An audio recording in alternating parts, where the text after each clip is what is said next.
Never before offer national హైవేపై ఆకర్షణీయమైన commercial plots గజం కేవలం 5,999 రూపాయలకే. ప్రముఖ న్యాయవాది రమ్య గారు ప్రస్తుతం మనతో పాటు స్టూడియోలో ఉన్నారు. ఒకసారి కొన్ని ఇష్యూస్ మీద ఆమెతో మాట్లాడదాం. నమస్తే అండి. నమస్తే అండి.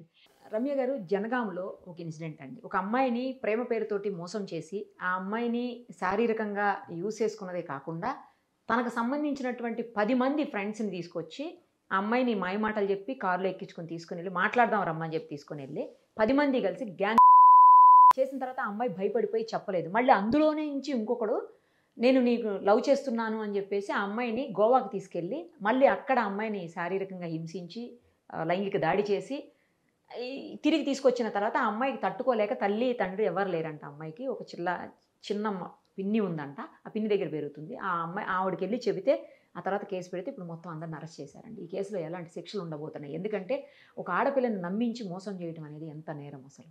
మీరు ఎందుకు షాక్ అవుతున్నారు? ఈ విషయం మీకు తెలిసింది కాబట్టి షాక్ అవుతున్నారు, బయటకు వచ్చింది కాబట్టి షాక్ అవుతున్నారు. 10 మెంబర్స్ గ్రూప్ ఆఫ్ క్రైమ్ జరిగింది కాబట్టి షాక్ అవుతున్నారు.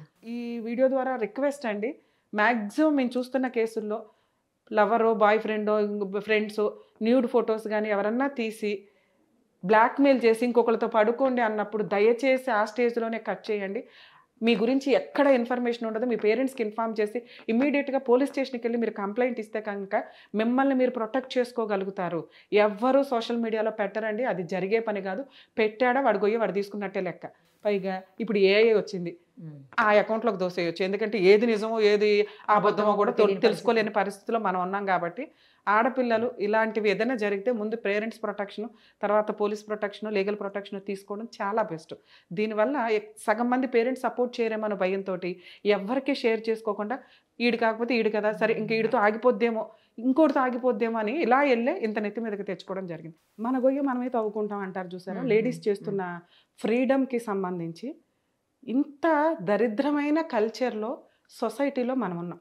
మేబీ మన జనరేషను మన ముందు జనరేషన్కు క్రైమ్ అంటే ఎవరో మనం అది అర్ధరాత్రులు వెళితేనో లేకపోతే తెలియని వ్యక్తులు ఎక్కడైనా గబుక్కుంది లటక్కని తీసుకుని వెళ్ళిపోయి అలాంటి స్టేజ్ నుంచి మనకి తెలిసిన వ్యక్తులు, మనకున్న పరిచయం ఉన్న వ్యక్తి, మన ఫ్రెండో మన కొలీగో మన లవరు, మనం లవర్ అంటే ఎవరో నమ్మి ఇంకా జీవితకాలం అతనితోనే ఉండాలి అనే ఒక ఫీల్. అది లవ్ అనేది ఒక అద్భుతమైన ఫీల్. ఆ ఫీల్ నుంచి దగ్గరికి దిగజారిపోయిన స్టేజెస్ ఇవి. సో వీళ్ళు ఎలా వెళ్ళాలా, వీళ్ళు ఎట్లా ఎందుకు చేశారు అనటానికి లేదు. మనం నిర్భయ కేసు మాట్లాడినప్పుడు ఎందుకు వెళ్ళారు అర్ధరాత్రి బస్సులో అన్నారు ఒక వర్గం వాళ్ళు, ఇంకొక వర్గం వాళ్ళు అసలు అలా చేయకూడదు కదా అనేది ఒక వర్షన్. అంతే, వాళ్ళ పర్సనల్ లైఫ్లో మన సొసైటీలో బతుకుతున్నప్పుడు కొన్ని కట్టుబాట్లు ఇవి కంపల్సరీ. ఈరోజు నా ఇష్టం వచ్చినట్టు నేను బతుకుతానని ఎవరికాలం అనేసుకుంటే నిజంగా అలాగే వదిలేద్దాం ఒక సెకండ్. అమ్మాయిలు వాళ్ళు ఇష్టం వచ్చినట్టు వాళ్ళు బతికేయండి, అబ్బాయిలు వాళ్ళు ఇష్టం వచ్చినట్టు బతికేయండి, సొసైటీలో ఎవరు విచ్చలవిడిగా తిరిగేయండి అంటే ఎవరు బలవంతుడో బలహీనుడిని చంపుకుంటూ పోతాడు. అది ఆస్తుల కోసం కానీ కబ్జాలు కానీ మనిషి కానీ ఆడికి ఏదైనా ఫీలింగ్ వచ్చిందంటే ఎవరు బలవంతుడు? ఎప్పుడు జంటే ఫిజికల్గా మాట్లాడితే. లేడీస్ తెలివితేటలతో ఉండగలుగుతారు, షార్ప్గా ఉండగలుగుతారు, ఎంత ప్రాబ్లంనన్నా తట్టుకోగలుగుతారు. కానీ ఈ సొసైటీలో బతకాలంటే అందరం ఈక్వల్ రేంజ్లో బతకాలి కాబట్టి మనం కొన్ని కట్టుబాట్లు పెట్టుకుంటాం.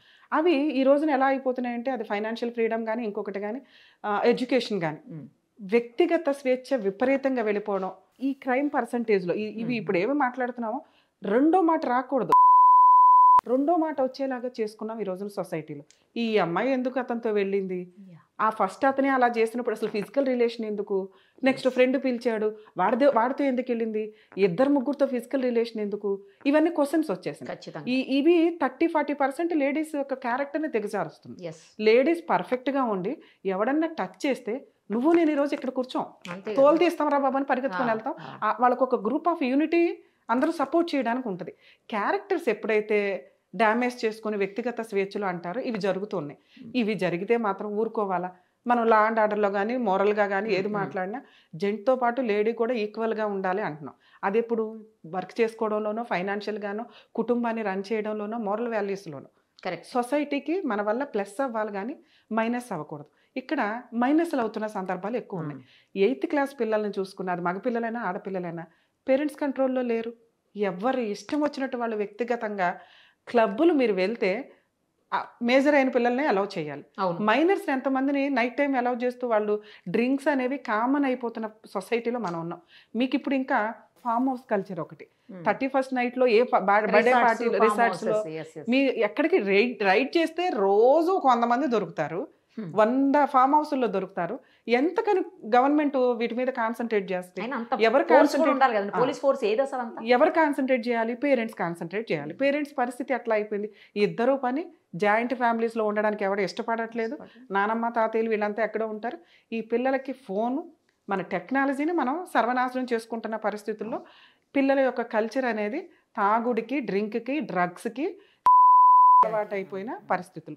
ఈ రోజున మోరల్ వాల్యూ మాట్లాడాలంటే ఎంతమంది, ఒక 5-10 మందో అంటే తప్ప మాట్లాడుకోలేని స్టేజ్. బాయ్ ఫ్రెండో ఫ్రెండో మనకు మాట్లాడు. ఇవి ఇందాక మిమ్మల్ని అన్న ఎందుకు మీరు ఆశ్చర్యపోతున్నారని, వైజాగ్లో మనం లాస్ట్ ఇయర్ ఒక కేసులో అమ్మాయి లవరు సేమ్ 3-4 క్లాస్మేట్స్ అమ్మాయి ఇంట్లో చెప్పకుండా సూసైడ్ అటెంప్ట్ చేసింది. స్టూడెంట్, సెకండ్ ఇయర్ స్టూడెంట్స్ వీళ్ళంతా. గురించి తెలిసిన వాళ్ళు అలా ఉన్నారు. రీసెంట్గా నేను ఒక కేసు మాట్లాడానండి. ఒక డాక్టర్ అమ్మాయి MBBS ప్రాక్టీస్ కంప్లీట్ అయ్యి PG చేయడానికి ఎంత డిప్రెషన్లో ఉందంటే, ఎందుకమ్మా ఎంత డిప్రెషన్ ఏంటి అంటే, ఫ్రెండ్స్, పెద్ద బాయ్ ఫ్రెండ్ కూడా కాదు, వీళ్ళ ఆలోచన ఎట్లా అంటే ఈరోజు రెస్టారెంట్ ఫుడ్ ఎట్లాగో అలా. మెడికల్ ఫీల్డ్లో ఇది 90% ఉంది మేడం. స్టూడెంట్స్ అంతా కూడా మల్టిపుల్. నేను ఎవరైనా మాట్లాడినా ఛాలెంజ్ చేస్తాను. ఆ కేసును కూడా నేను విత్ ఎవిడెన్స్తో చెప్పగలను. సో మల్టిపుల్ అమ్మాయి ఎవిడెన్స్, కానీ ఫోటోలు వీడియోలు తీసుకుంటారు. వీటికి సంబంధించి ఇంకొకళ్ళు బ్లాక్మెయిల్, నువ్వు రాకపోతే ఇట్లా ఎవరో ఒక సీనియర్.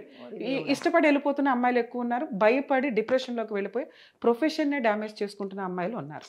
సో ఈ అన్ని ఫీల్డ్లో ఇవి నడుస్తున్నప్పుడు మనం ఇలా ఒక గ్రూప్ ఆఫ్ ఇది నెత్తి మీదకి వచ్చేదాకా ఎందుకు చేసుకుంటారు? లవ్ చేయొద్దని ఎవరిని అన్నట్ల, ఫిజికల్ రిలేషన్స్లో కొంచెం ఆలోచించుకోండి. నెక్స్ట్ ఎవడన్నా ఫొటోస్ తీస్తుంటారు, సొంత భర్త తీసినా కూడా యాక్సెప్ట్ చేయకూడని పరిస్థితిలో మనం ఉన్నాం. ఎందుకంటే భర్త పర్సనల్గానే ఉంచుకోవచ్చేమో, కానీ ఆ ఫోన్ ఎప్పుడన్నా రిపేర్కి ఇస్తే ఆయన గుర్తుండదు. ఎక్కడి నుంచి ఎక్కడికి వెళ్తే ఎంత దూరం వెళ్తే ఆ ఫొటోస్ అనేవి ఎవడో బ్లాక్మెయిల్ చేస్తే కంట్రోల్ చేసే పొజిషన్లో మన సైబర్ క్రైమ్ ఈ రోజున లేదు. సో ఇవన్నీ కొంచెం ఆలోచించుకొని మన జాగ్రత్త మనం పడాల్సిన పొజిషన్లో మనం ఉన్నాం. దీన్ని కొంచెం పబ్లిక్ ఆలోచించుకోవాలి. ఇక ఈ అమ్మాయి విషయానికి వచ్చేసరికి నిజంగా ఖండించదగిన విషయం అండి. ఎంత మగపిల్లల ఆలోచన విధానం ఎంత క్రూయల్గా ఇదవుతుందంటే, ఈజీగా అమ్మాయిలు దొరుకుతున్నారు, అయినా ఏదో ఒకటి కొత్తగా, ఏదో ఒకటి క్రైమ్గా. మనం ఆ మధ్య ఒక మెడికల్ అమ్మాయి డాక్టర్ని అందరూ కలిపారు. ఎవరు చేస్తారో ఎంతవరకు తెలియదు, కానీ ఆ విషయం అక్కడికక్కడ సప్రెస్ అయిపోయింది. గవర్నమెంట్ కూడా సపోర్ట్ చేసే స్టేజ్లో ఆ కేసు ఉంది. సో మెడికల్ ఫీల్డ్లో కానీ ఏ ఫీల్డ్లో కానీ మనం చూసుకున్నా మ్యాక్సిమం ఇవి ఎక్కువ నడుస్తున్నాయి. ఆడపిల్లలు వాళ్ళ జాగ్రత్తలో వాళ్ళు ఉండడం బెటర్. ఇలా మగపిల్లల విషయం ఇంకా జాగ్రత్త పడాల్సింది ఎవరంటే మగపిల్లలకు సంబంధించి. ఈ మగపిల్లల తల్లిదండ్రులు, ఆ పిల్లల ఆలోచన విధానం ఎక్కడికి వెళ్తుంది, ఎంత దరిద్రంగా ఆలోచిస్తున్నారు. ఎవ్వరు కూడా 8 or 9 అయితే రూమ్లోకి వెళ్ళిపోతారు. ఎవరి కాళ్ళకి పర్సనల్ రూమ్స్, ఫోన్లు పట్టుకొని కూర్చొని ఉంటారు. ఎంత దారుణంగా ఆలోచిస్తూ ఉండొచ్చు. ఒక ఫోన్ చేతిలో ఉందంటే, ఒకప్పుడు ఒక చిన్న స్వాతి బుక్లో ఫస్ట్ పేజీ చదవాలంటేనే సిగ్గుపడిపోయే పొజిషన్ నుంచి బూత్ అంతా ఫోన్లో చూసుకుంటూ పర్సనల్ ల్యాప్టాప్లు, పర్సనల్ వీటిల్లో మనం ఉన్నాం. సో వీటిని కంట్రోల్ చేసి మీ పిల్లల భవిష్యత్తు నాశనం అవుతుంది. ఇప్పుడు ఈ 9 మంది 10 మంది కోర్టుల చుట్టూ, జైలు చుట్టూ తిరగాలిగా. అదేమన్నా పెద్ద సింహాసనం? వీళ్ళు వెళ్ళి కోర్టుల చుట్టూ తిరగడానికి ఏమైనా అవార్డు తెచ్చుకున్నారా, ఏమన్నా మెడల్ తెచ్చుకున్నారా? దరిద్రం. సొసైటీలో వీళ్ళ ఫ్యామిలీస్ అంతా సఫర్ అవ్వాల్సిందే.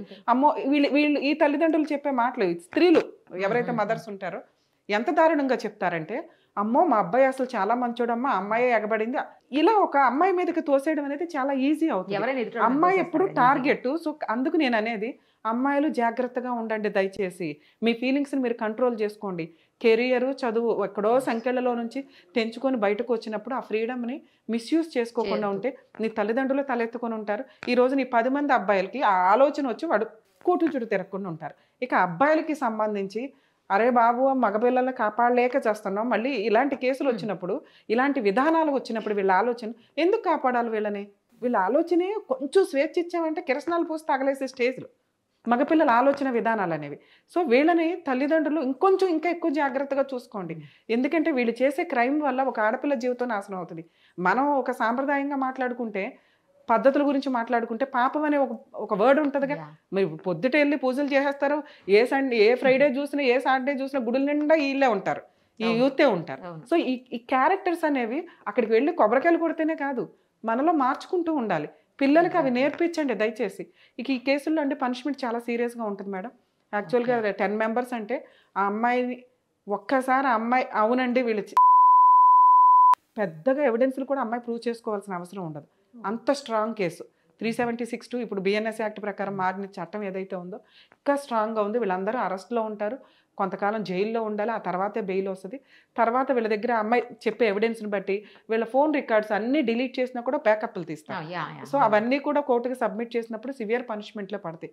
కర్మ ఏంటంటే పరువు అనే ఒక మాటతోటి మ్యాక్సిమం లేడీస్ ఆ వీడియోలు ఫోటోలు తీసే వాళ్ళకి ఎవరైతే ఉంటారో ఇలాంటి కేసులు చాలా స్ట్రాంగ్ సీరియస్గా ఉన్నాయండి.